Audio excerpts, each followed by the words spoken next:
Hola, buenos días. ¿Cómo están? Hoy les doy la bienvenida a la parte final de la disertación que iniciamos la semana pasada sobre la relación entre la escritura y la filosofía. Así que bienvenidos una vez más a Senda Filosófica.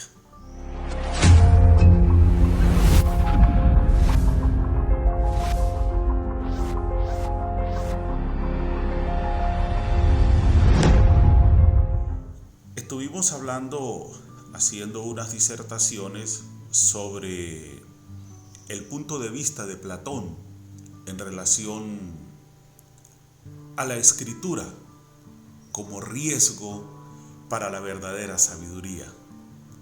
Pero también estuvimos explicando las razones o los argumentos que esgrime Platón en ese sentido. Y hoy nos corresponde derivar, por decirlo de alguna forma, las conclusiones, las consecuencias de una excesiva dependencia de los textos escritos.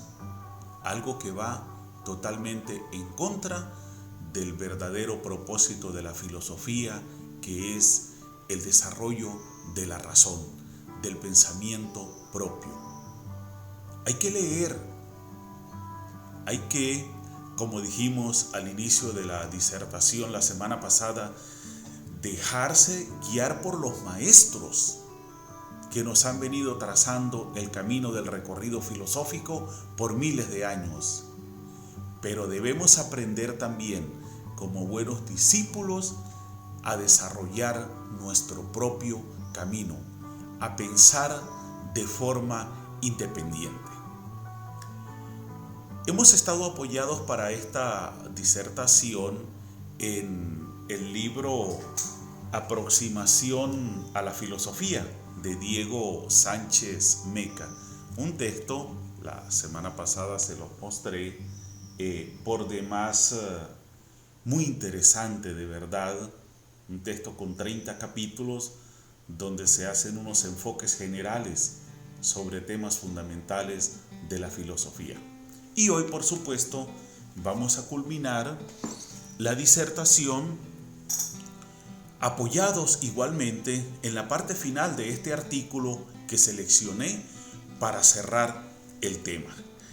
Entonces, Platón nos advierte que los escritos, en lugar de hacer más sabios a los hombres, pueden llevarlos al olvido de la sabiduría, producir en ellos engañosamente la ilusión de creerse sabios cuando tan solo son, si acaso, eruditos. Y ello porque no recordarán desde su interior, sino de un modo externo. La compañía de estos hombres le resulta a Platón insoportable, y lo mismo le sucede a Nietzsche. ¡Ah! ¡Qué tedio me infunden esos hombres sabiondos y óptimos, esos cazadores que vuelven sombríos de la selva del conocimiento puro! Tienen espinas, pero no veo en ellos ninguna rosa, diría Nietzsche. Por lo tanto, no hay que dejarse impresionar demasiado por la experiencia de los libros, si ello va en detrimento de la experiencia viviente. La vida no es lo que está escrito en los tratados, nos dirían los experimentados, y hay que concederles la razón en lo de que la experiencia de un vivir activo es insuplantable e insustituible. Las teorías, las construcciones conceptuales que los libros proporcionan precisan, para ser justamente entendidas, estar fecundadas por la propia experiencia vital. A su vez, lo meditado, lo comprendido ante el estímulo de lo escrito, sirve para que el vivir sea más consciente, más enriquecedor. Esta parte es muy importante porque cuando nos dice Platón que los hombres aprenden desde afuera, no de una forma interna, nos está advirtiendo sobre la necesidad de no depender estrictamente de lo que piensan los demás, sino que nosotros siempre debemos hacernos la pregunta fundamental: ¿qué pienso yo al respecto? Ese es el trabajo del verdadero filósofo. Y Nietzsche, que era bien crudo para expresarse, pero con una sinceridad y una genialidad insuperables, también veía como una cosa de gente pretenciosa esa manía de muchas personas de aprender, acumular saber teórico en la mente y repetir como el loro. Eso no hace sabio a nadie. Esas son las espinas acumuladas en la mente a las que hace referencia Nietzsche. Es decir, aprendo lo que piensan los demás, pero no me pregunto qué pienso yo. No genero una autonomía de pensamiento, no genero un pensamiento crítico, una idea propia, porque ese es el destino final de un proceso de lectoescritura, la capacidad para el desarrollo y la producción del propio pensamiento, y esto es necesario que lo analicemos. No hay que dejarse entonces nublar por los contenidos de los libros, hay que usarlos como guías. Indudablemente esto es muy necesario. Siempre vamos a necesitar el mapa de los grandes filósofos del pasado, que nos van a enseñar cómo ha sido ese recorrido tan interesante, tan apasionante de la filosofía. Pero ojo, fundamental, ¿qué pienso yo? Eso es lo más importante de todo, y es lo que nos advierte Platón en esta parte que les he leído sobre el contenido del artículo. Ahora bien, adicionalmente nos encontramos también con la siguiente perspectiva, y fíjense que acá entra en juego el tema del diálogo, que es un tema de interés capital en la filosofía. Con los escritos se puede dialogar, pero de una manera limitada, ya que, como dice Platón, si alguien les dirige la palabra para aclarar su significado, seguirán expresando una sola cosa y siempre la misma. No será, por lo tanto, solo a través de los libros como podremos adecuadamente aspirar a la sabiduría, sino intentando realizar lo que enseña aquel antiguo adagio lapidario: primum vivere, deinde philosophare. Primero vivir, después filosofar. Desde lejos, tal vez la visión de la filosofía suscita sentimientos contradictorios. Desde lejos, tal vez la filosofía diga, como le parecía a Nietzsche: yo soy un bosque de tenebrosos árboles y una noche oscura, pero quien no se asuste de mi soledad, bajo mis cipreses encontrará unas rosas trepadoras. Esta es una hermosa manera de finalizar ese capítulo. Y fíjense ustedes los dos aspectos que podemos rescatar tan importantes de esta última parte, y ya les voy a hacer un resumen sobre todo lo que hemos venido disertando también, y se los voy a dejar en el video para que ustedes tengan la oportunidad de analizarlo. Primero, el diálogo con los libros. Un diálogo en el que, como dice Platón, el libro todo el tiempo me va a dar la misma respuesta. pero una respuesta escrita, una respuesta que me va a permitir en medio de su silencio analizar una y otra vez su contenido, su propuesta, que me va a permitir ir y venir para interpretar y reinterpretar contenidos. Y esto también nos ofrece una gran utilidad. Entonces, ese es el gran valor de la escritura como punto de referencia para la reflexión en el desarrollo de la filosofía. Y esto tenemos que destacarlo permanentemente. Ahora fíjense ustedes en lo que nos dice Nietzsche cuando nos habla de soledad, cuando nos habla de oscuridad en el mundo de la filosofía.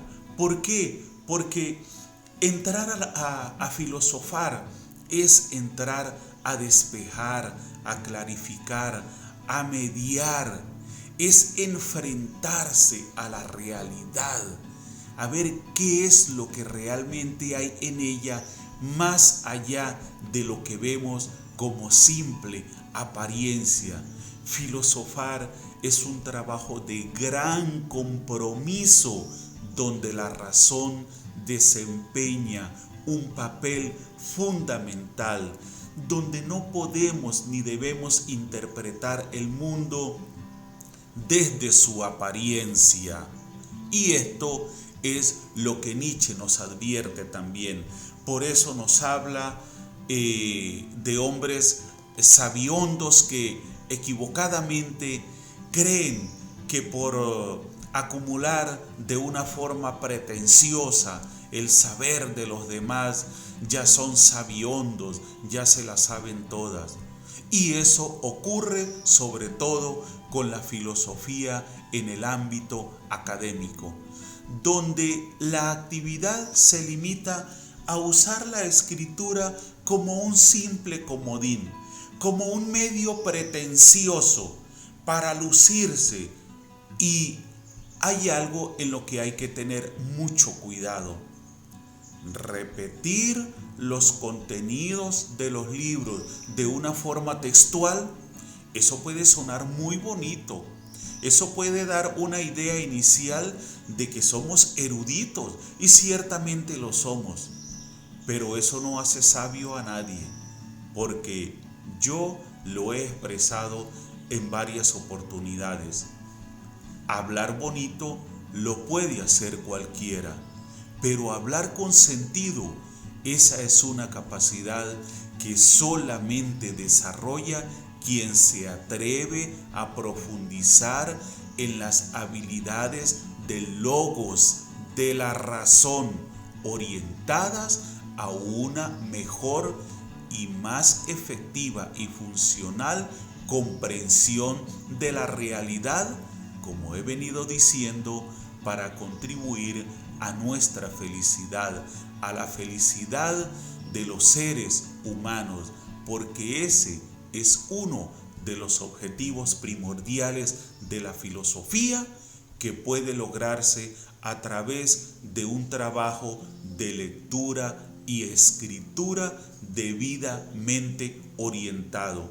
Y fíjense ustedes que en un momento determinado yo les hablé sobre la necesidad de que los padres y los representantes se dediquen adecuadamente a enseñar a leer y escribir a los niños desde las primeras etapas de la educación. Lectura y escritura como base fundamental para el adecuado desarrollo del pensamiento. Entonces, yo les voy a resumir las ideas que estructuran la disertación de la semana pasada y la disertación de esta semana. Entonces, primero, la filosofía no se vive desde lejos. Es necesario asumirla como experiencia personal, porque nadie va a pensar por mí, Nadie va a razonar por mí. La experiencia filosófica, ojo, es intransferible. Como experiencia es intransferible. Solo yo puedo filosofar si quiero hacerlo. No le puedo encomendar esa tarea a nadie más. Bien, para iniciarnos en la filosofía necesitamos ser amantes de la lectura y dejarnos guiar por los textos de los maestros pensadores. Esto, pues imagínense ustedes, esto es de vital importancia. No puedo arrancar a ciegas, a lo loco, no. Necesito que alguien me lleve, que alguien sea mi guía. Y esa guía son los textos de los grandes maestros pensadores. El verdadero filósofo desarrolla su propia llama de pensamiento, no vive atenido a la llama de su maestro. No puedo, si me inicio en el mundo de la filosofía, a través de la lectura y de la escritura, pretender andar todo el tiempo tomado de la mano de los maestros. Necesito desprenderme, ser autónomo en un momento determinado, encender mi propia llama, iniciar mi propio camino. Si no, jamás podré decir que soy verdaderamente filósofo. Cuando mucho podría llegar a ser erudito de la filosofía, historiador de la filosofía, pero no filósofo realmente. La filosofía es diálogo, según Platón, camino adecuado hacia la razón. Esto es muy importante. El diálogo implica llegar a algo, generar un acuerdo entre partes. Si no, no hay diálogo, porque entonces quiere decir que no se aplicó adecuadamente la facultad de la razón con un propósito determinado. Podemos pasarnos todo un tiempo en un lerolero sin fin, en una charlatanería expresiva, y si no llegamos a nada, lo que hicimos fue hablar, conversar, charlar, pasar el rato, pero no dialogamos. El diálogo necesariamente me tiene que llevar a una conclusión constructiva, y esto es muy de tomar en cuenta. Diálogo, camino adecuado hacia la razón. Hoy en día la meditación filosófica se apoya en la reflexión reposada de los escritos de los filósofos. Lo hemos venido hablando. Necesitamos los textos, pero no nos podemos limitar a eso. Esto es algo que ya expliqué. Platón advierte también que los escritos podrían llevar a los hombres al olvido de la sabiduría, porque corren el riesgo de dejar de pensar por ellos mismos. Me puede parecer muy bonito tener en la mente lo que decía Sócrates, Tales de Mileto, Immanuel Kant, Descartes, Gottlob Frege, Russell, Wolf, Somers, Singer, tantos filósofos que podría nombrar. Pero la pregunta sigue siendo la misma. ¿Qué pienso yo? Si no me pregunto eso, jamás voy a desarrollar una autonomía de pensamiento, y para el filósofo es extremadamente fundamental su visión propia de la realidad, porque en ello se pone en evidencia la creatividad, requisito fundamental de la inteligencia del hombre. Ser creativo, ser innovador, ser implementador. No puedo, aunque suene muy repetitivo, asumir la lectura, la escritura o el camino de la filosofía como récipes, como fórmulas que se siguen ciegamente. Eso va en detrimento del desarrollo del pensamiento y de la filosofía misma. Entonces, apoyémonos en los textos escritos, pero no olvidemos el compromiso de pensar por nosotros mismos. Por eso es que la experiencia de los libros no puede ir en detrimento de la propia experiencia viviente. Puedo leer como base fundamental, pero que esa lectura me sirva para orientar mi propia experiencia, para desarrollar mi propio camino. La propia experiencia en la búsqueda y desarrollo de la sabiduría es insustituible. Sin experiencia propia no puede haber filosofía, no puede haber sabiduría. Y aquí hay un pequeño detalle que les voy a destacar y sobre el que tendré que hablar posteriormente. Un filósofo no es un hombre sabio. Un filósofo no se considera un hombre sabio. Si se considerara sabio, no recurría a la filosofía para la búsqueda de la sabiduría. Si el filósofo es amante de la sabiduría, es porque considera que su ignorancia lo lleva a la necesidad de la búsqueda del conocimiento. Recuerden el punto de partida de Sócrates, el reconocimiento de la propia ignorancia para el inicio del recorrido en la búsqueda de la sabiduría. Ok, los contenidos de los libros sirven para enriquecer el propio vivir, pero no todo depende de ellos, ¿ok? Y no se puede aspirar a la sabiduría solamente a través de los libros. No se debe hacer eso. Primero, vivir. Después, filosofar. Es decir, la filosofía como una experiencia propia. Esto es algo insustituible. Es decir, la relación entre vivir, filosofar. Es fundamental. Entonces, ya yo de esta manera, pues estaría cerrando esta disertación que nos ha tenido ocupados ya durante 3 semanas en lo que es la relación entre la lectura, la escritura y la filosofía. Bien, ahora fíjense ustedes en lo siguiente. Yo les voy a hacer una pregunta para dejarles la apertura o el preámbulo al tema de la semana que viene. Cuando nosotros iniciamos esta senda filosófica, que pues hasta ahora ha sido un recorrido bastante agradable, hablamos de hacer referencia a la historia de la filosofía, a las reflexiones propias, que es a lo que nos hemos dedicado exclusivamente hasta ahora, ¿no? Al análisis de textos, en este caso como estamos haciendo con este texto, y al análisis de conceptos, ¿ok? Hay un tema que a mí me parece demasiado importante y que muy poco se trata, y que de alguna manera en nuestra senda filosófica nosotros lo vamos a ir incluyendo progresivamente. El tema de las mujeres filósofas. ¡Qué tema tan apasionante! ¡Qué mundo tan hermoso este mundo de las mujeres en la filosofía! Entonces, partiendo de esto, yo les voy a dejar una pregunta en el aire. Los voy a dejar pensando. ¿Qué relación hay entre, fíjense ustedes, la pornografía y la filosofía? Esa es la pregunta.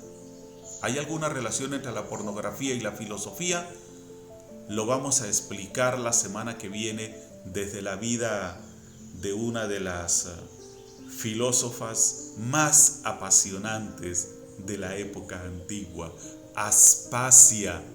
Así que ahí les dejo la inquietud para que me acompañen la semana que viene, porque va a ser un tema verdaderamente increíble y yo sé que les va a gustar mucho. Por favor, suscríbanse al canal, vamos a darle fuerza al proyecto, denle like. Vamos a continuar en esta senda filosófica, en este recorrido tan agradable hasta ahora, de verdad, así tan espontáneo, tan sencillo, ¿no? Pero útil. Yo creo que ha sido verdaderamente útil lo poco que hemos recorrido, ¿no? Entonces, bueno, ya yo con estas ideas los voy a dejar tranquilos hasta la semana que viene. Así que, chao, chao, y espero que realmente la sigan pasando muy bien. Será hasta la próxima entonces.